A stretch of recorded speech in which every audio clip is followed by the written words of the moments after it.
Welcome to The Explainer. Today, we're diving into a frustrating mystery that I'm pretty sure has happened to every single one of us. That moment when feeling totally brilliant suddenly turns into, well, feeling totally blank. You know exactly what I'm talking about, right? You're studying, you're reviewing your notes, and everything is just clicking. It all makes perfect sense. You feel confident, prepared, maybe even like a genius. And then you get to the test, the moment it actually counts. And poof, it's gone. Just nothing. It's such a confusing and honestly a really demoralizing experience. So here's the thing. This isn't just some random fluke. It's a predictable, frustrating cycle. It all starts when studying feels super smooth, almost effortless. And because it feels easy, our confidence just skyrockets. But then, when it's time to actually use that knowledge, that confidence completely shatters, and we can't remember a thing. This isn't your fault. It's a pattern. And today, we're going to figure out exactly why it happens.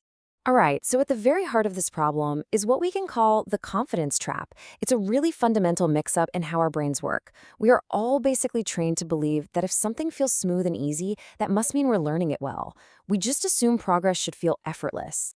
I mean, it kind of makes sense, right? Think about learning to drive a car. When it starts to feel smooth and automatic, that's a good sign. It means you've mastered it. But, and this is a huge but, learning new information just doesn't work the same way. We mistake the beautiful clarity of a well-written textbook for our own mastery, and we confuse that comfortable, cozy feeling of familiarity with actual long-term retention, and that is exactly where the trap is set. Okay, so let's dig into this. Why on earth do our brains get fooled so easily by this feeling? Well, it turns out we're trusting signals that are designed to measure our immediate comfort, not our long-term knowledge.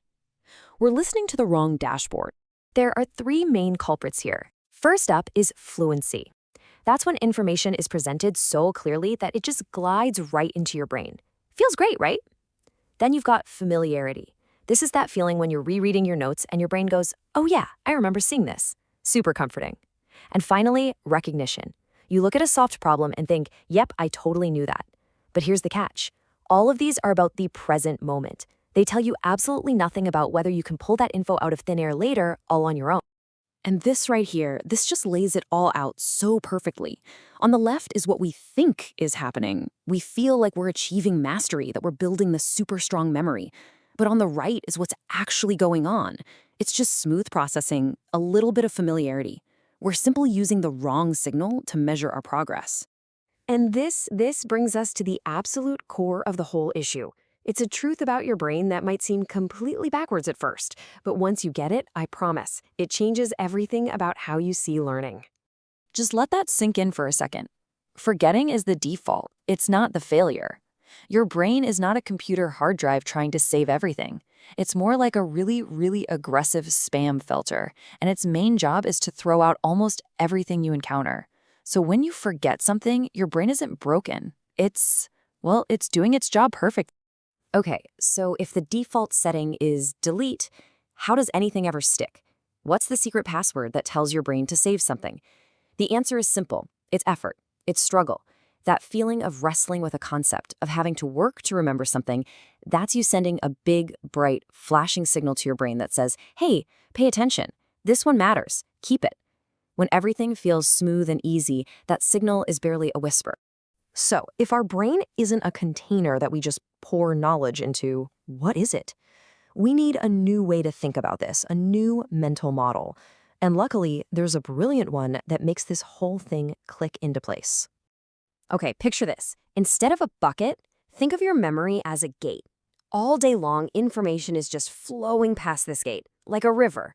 And most of it just keeps on going. Poof, it's forgotten. That feeling of easy learning, that's just the sensation of that river flowing smoothly while the gate is wide open. The only thing that makes that gate swing shut and actually catch some of that information is effort. Struggle is the trigger. So let's put these two ideas side by side. The old container model is simple. Information goes in, information stays in. But we know that's wrong. The new gate model is so much more accurate. Information flows by. And it's the struggle that signals the gate to close. So that feeling of difficulty, it isn't a sign that you're failing to learn. That feeling is the feeling of learning. It's the sound of the gate closing. And once you start thinking this way, it really does change everything. This isn't just about study techniques or getting a better grade. This is about how you see yourself, your abilities, and the way your own mind works. Because think about the damage that happens when we get the signal wrong. First, you get way too confident, and then you crash and burn. Then you start blaming yourself, thinking, I'm just bad at this. So you start avoiding the very things that feel hard, which, ironically, are the only things that lead to real learning. And before you know it, you've built this whole story in your head that you're just a bad learner, all because you were misreading a simple feeling. And this brings us to something that's so important here. That feeling of being smart while you were studying, it was a real feeling. You weren't fooling yourself. Your brain was just enjoying how smoothly everything was flowing. The problem wasn't the feeling itself. It was what you thought the feeling meant. The interpretation was just misplaced. And understanding this can feel like a huge weight has just been lifted off your shoulders. That whole frustrating cycle of confidence and then forgetting, it doesn't mean something is wrong with you. It just means you were trusting a signal that feels natural but happens to measure the wrong thing. It's not a personal failing, it's a system misunderstanding. And when you truly realize that, it can land quietly as a single, powerful thought. Oh, that explains my experience, not my mistake.